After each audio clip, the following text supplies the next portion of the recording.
President Biden will likely get on board with a fourth round of stimulus checks. This is your fourth stimulus check update and daily news report. Many of us have now spent the last of those $1,400 stimulus checks that arrived earlier this spring. So will there be another stimulus, or was that all there is? Americans are getting used to those stimmy checks. $1,200 a year ago, $600 after Christmas, $1,400 in April. Now, 2 million people have signed a Change.org petition asking for recurring $2,000 stimulus checks. Don't laugh. 21 Democrats in Congress have signed a letter asking for recurring payments. Alright everybody, so I noticed that some of you still have not received your $1,400 third stimulus check. The IRS has said in a statement they will continue to distribute federal stimulus payments to all eligible Americans this month. A big batch of payments was issued last week. That batch included 2.3 million third stimulus checks. Now it is possible that your stimulus payment is on the way to you right now. Some of you also received less money than you were entitled to in the earlier stimulus checks.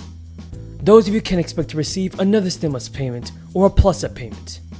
The latest batch of checks comes as 25 states will soon end enhanced unemployment aid, cutting off millions of jobless workers from $300 in weekly aid to 2 months, just 2 months before the federal funding is due to expire. About 1 in 4 people will lose their federal benefits from the early cutoff. Some of you agree with ending enhanced unemployment benefits early. However, there are millions of Americans that are still struggling with their finances due to the crisis. According to the White House Press Secretary Jen Psaki, President Biden is happy to hear from a range of ideas when it comes to improving the U.S. economy.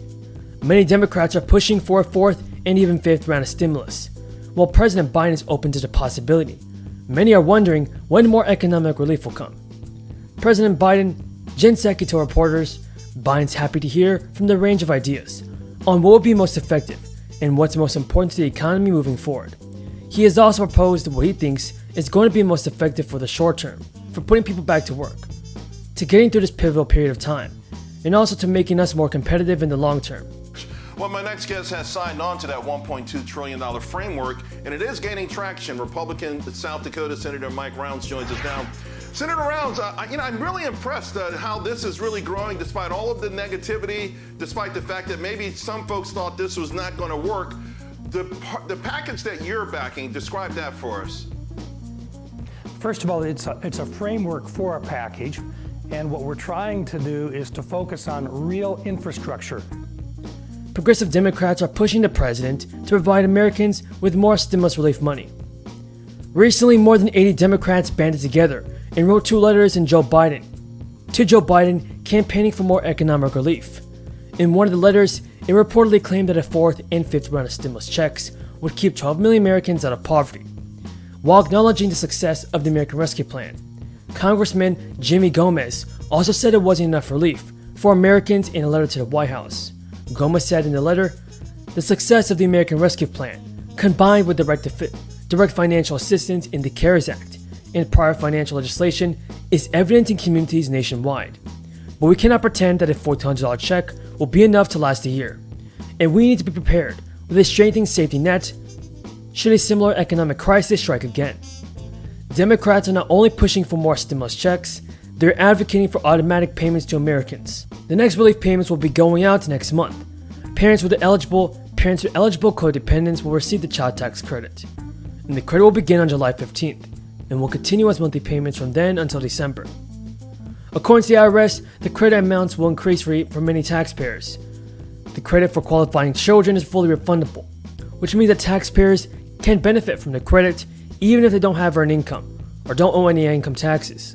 Decision day for the Fed. The key issue for economists and investors alike is inflation. Ilan Mui joins us now with more on what to expect. Ilan.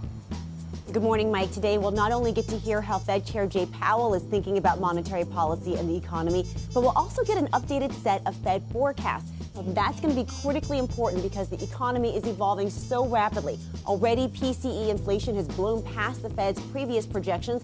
Their last estimate was 2.4% by the end of the year. The most recent actual print was 3.6%. So does the data force the Fed to adjust its framework, and how will it characterize the risk to the outlook and where they're coming from? In our own CNBC Fed survey, inflation is now the top concern among market participants, outranking even the pandemic itself and failure to take the vaccine. And that may be why our survey of Fed watchers also shows they think the Fed should just go ahead and start tapering now by an average of $21.8 billion a month. Could rising price pressures convince Powell to at least start talking about tapering?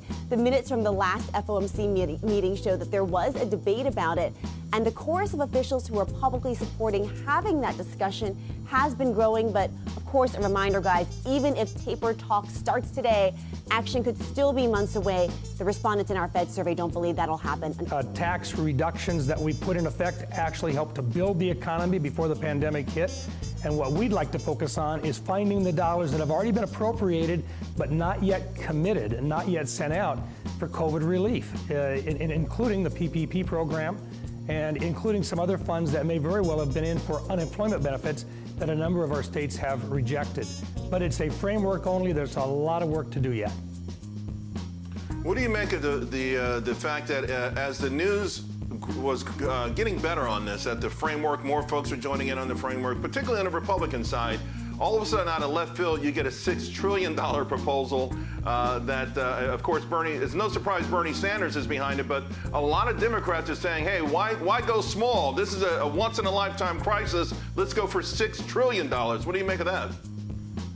Elections have consequences, and right now they do have enough votes if everybody votes for a tax increase, and if they decide that they want to go big on it, they've got 50 votes in the United States Senate if they can talk all of their members into it. We're offering a reasonable alternative that could stand the test of time. Our goal, focus on infrastructure. Let's get an infrastructure package done. We've proven that if you work side by side and you're reasonable. Code, what's the first thing he decided we had to go after? Social Security and Medicare. Now, we need to do something about Social Security and Medicare. Or voter drives after services. Are any of these policies, I'd ask a single Republican on this Senate floor to get up and say any of these policies are dealing with election integrity. We know what they're doing. They're making it harder for people to vote. And if this so-called voter fraud, election fraud, which we've seen none of in 2020, if they cared about that across the board, why do they aim almost all their proposals at people of color, at poor people, at young people, at urban people? We know why. This is not about voter fraud. It's about suppressing the vote, particularly of Democratic-leaning voters. It's despicable. It's anti-democratic. It's what they do in dictatorships. Manipulate the vote.